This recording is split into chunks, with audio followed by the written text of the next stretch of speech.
Brilliance Audio presents the unabridged recording of Closed Circles by Viveca Sten, translated by Laura A. Weideberg, performed by Angela Dawe.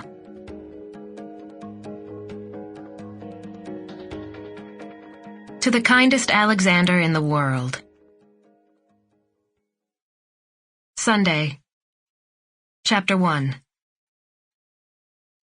The woman's voice slowly counted down over channel 16 on the marine radio. 10. 9.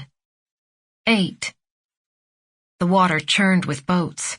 Several large racing sailboats, meant for the open sea with their enormous sails and shining hulls, crowded the starting line a few nautical miles from Sandhamn.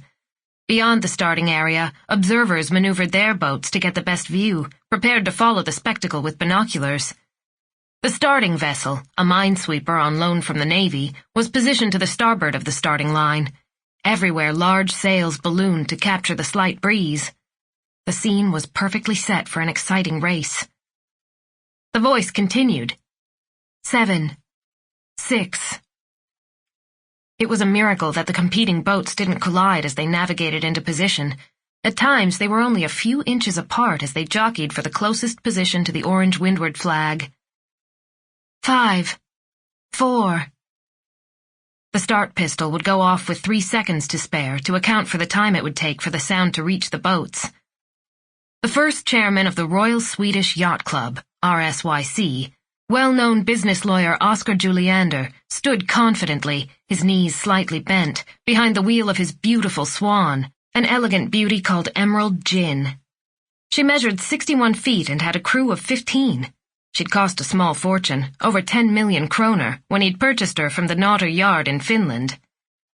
But she's worth it, Oscar Juliander thought. She'll definitely be the first across the starting line today. This was the summer when he'd finally be victorious in the round Gotland race, no matter what the cost.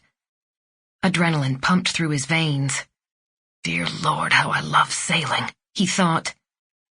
He glanced out over the water and noticed with satisfaction that there was a TV helicopter circling overhead. There'd be great pictures of the Emerald Gin as she headed across the starting line in the lead.